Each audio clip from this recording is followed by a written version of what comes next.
સ્વાગત છે મિત્રો અમારી યુટ્યુબ ચેનલમાં। આજે ગ્રામરનો ટાઈપ્સ ઓફ નાઉનનો બીજો ભાગ એટલે કે કોમન નાઉન જાતિવાચક નામ વિશે આપણે અભ્યાસ કરવાના છીએ। નંબર 1 જે આપણે પ્રોપર નાઉન ભણી ગયા એ જ રીતે હવે કોમન નાઉન એટલે જાતિવાચક નામનો અભ્યાસ બાળ મિત્રો આપણે કરવાનો છે। તો અહીંયા તમે જોઈ શકો છો કે કોમન નાઉન જાતિવાચક નામ, તો જાતિવાચક નામ એના ઉપરથી સીધો જ ખ્યાલ આવે છે કે આખા વર્ગ કે આખી જાતિનો નિર્દેશ થતો હોય તો જ જાતિવાચક નામ આપણે કહી શકીએ।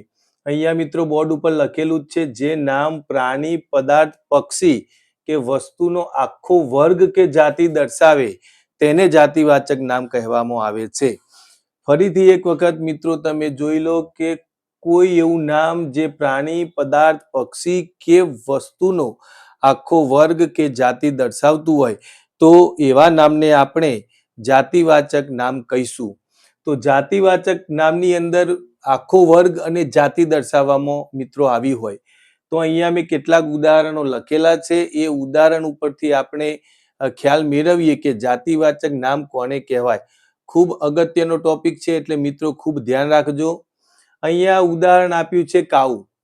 કાઉ એટલે ગાય, દરેક પ્રકારની ગાય એની અંદર સમાવેશ થાય એટલે આખી ગાયનો સમૂહ, આખી ગાયનો વર્ગ, આખી ગાયની જાતિ, એમાં દરેક પ્રકારની ગાયનો સમાવેશ થઈ જાય।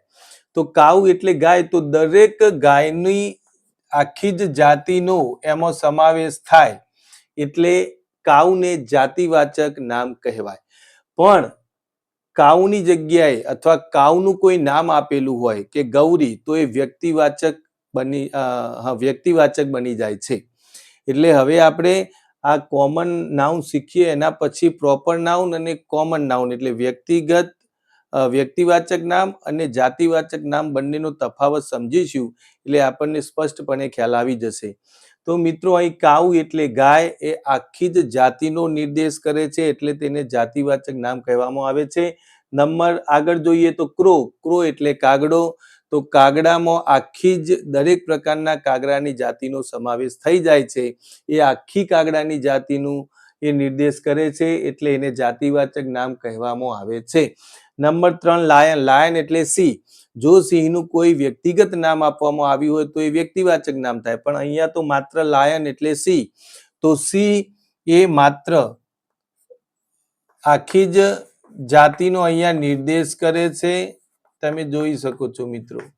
એ જ રીતે ગર્લ એટલે છોકરી, તો છોકરી એટલે છોકરીનો આખો વર્ગ આવી જાય એટલે એને જાતિવાચક નામ કહેવાય। બોય। બોય એટલે છોકરો, એટલે એમાં પણ છોકરાની આખી જાતિ અને વર્ગ આવી જાય એટલે એને જાતિવાચક નામ કહેવામાં આવે છે। આ છોકરો છે પણ છોકરાનું કોઈ નામ હોય, વિશેષ નામ, વ્યક્તિગત નામ, તો એ પછી જાતિવાચક નહીં રહે પણ વ્યક્તિવાચક નામ થઈ જશે। એ આપણે આગળ વિડીયોમાં તફાવતમાં જોઈશું। એ પ્રમાણે રિવર, તો રિવર એટલે નદી। નદી એ જાતિવાચક, જો નદીનું નામ હોય તો વ્યક્તિવાચક થશે એટલે આખી જાતિ દર્શાવતું હોય એટલે એને જાતિવાચક નામ કહેવાય। મિત્રો બરાબર સમજો। એનિમલ એટલે પ્રાણી। પ્રાણી એટલે દરેક પ્રાણીનો આખો વર્ગ, આખી જાતિ આવી જાય એટલે એનિમલ એટલે પ્રાણી, પણ પ્રાણીનું કોઈ નામ હોય બરાબર, વ્યક્તિગત અથવા વિશેષ નામ, તો એને પ્રોપર નાઉન અથવા વ્યક્તિગત નાઉન કહેવામાં આવે છે। એ પ્રકારે માણસ, તો માણસ એટલે માનવ અથવા મનુષ્ય, તો એ આખી જાતિ દર્શાવે છે। વુમન એટલે સ્ત્રી, આમાં આપણે મેન એટલે પુરુષ તરીકે પણ લઈ શકીએ, તો એ પ્રમાણે વુમન એટલે સ્ત્રી, આખી સ્ત્રીની જાતિનો સમાવેશ થાય છે। એ જ પ્રકારે માઉન્ટેન એટલે પર્વત। મિત્રો આગળના વિડીયોમાં જોયું હતું કે પર્વત એ હંમેશા જાતિવાચક નામ છે, પણ પર્વતનું જો કોઈ વ્યક્તિગત નામ આપવામાં આવ્યું હોય, દાખલા તરીકે હિમાલય, તો એ હિમાલય એ વ્યક્તિવાચક નામ બની જાય છે।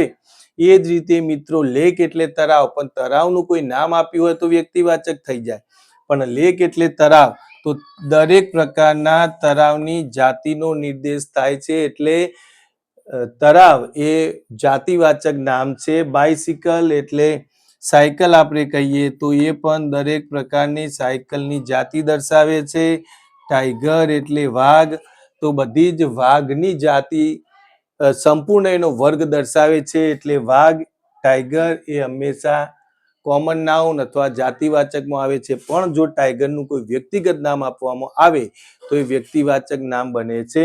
એ પ્રમાણે ડોગ એટલે કૂતરો, તો દરેક કૂતરાની જાતિમાં એનો સમાવેશ થાય છે. એટલા માટે એને જાતિવાચક નામ તરીકે ઓળખવામાં આવે છે. એટલે મિત્રો, ઉદાહરણ પરથી ખબર પડી ગઈ હશે કે કોઈ પણ એવું નામ હોય જે સંપૂર્ણ જાતિનો ઉલ્લેખ થતો હોય, સંપૂર્ણ જાતિ અથવા એની આખી જાતિનો વર્ગ દર્શાવતું હોય, તો એવા નામને હંમેશા આપણે જાતિવાચક નામ અથવા કોમન નાઉન કહેવામાં આવે છે. તો આ ઉદાહરણ દ્વારા લગભગ તમને ખબર પડી ગઈ હશે કે કોમન નાઉન કોને કહેવાય. વ્યક્તિગત નાઉન અને જાતિવાચક નાઉન, આ બંને જે નામ છે એનો તફાવત હવે આપણે આગળના વિડીયોમાં સમજીએ તો સંપૂર્ણતઃ તમને ખબર પડી જશે કે પ્રોપર નાઉન કોને કહેવાય અને કોમન નાઉન કોને કહેવાય. તો આ જે મેં લખ્યા ઉદાહરણે તમારે નોટબુકમાં લખવાના છે અને તૈયાર કરવાના છે. આ એનો જે મુખ્ય એની વ્યાખ્યા લખી કે ભાઈ જાતિવાચક નામ કોને કહેવાય, તો આ આખી વ્યાખ્યા તમે તમારી નોટબુકમાં ઉતારી લેજો. આ ઉદાહરણ પણ નોંધી લેજો, જેથી કરીને તમને ખબર પડી જાય કે કોમન નાઉન કોને કહેવાય. હવે મિત્રો, આપણે જે આગળ ટોપિક ભણવાના છીએ એમાં પ્રોપર નાઉન અને કોમન નાઉન વચ્ચેનો તફાવત શીખવાનો છે, જેથી તમને ખબર પડી જાય કે પ્રોપર નાઉન કોને કહેવાય અને કોમન નાઉન કોને કહેવાય. બરાબર. તો મિત્રો, આગળના વિડીયોમાં તફાવત સાથે મળીશું. બરાબર. ત્યાં સુધી આ ઉદાહરણ તમારે તૈયાર કરવાના છે.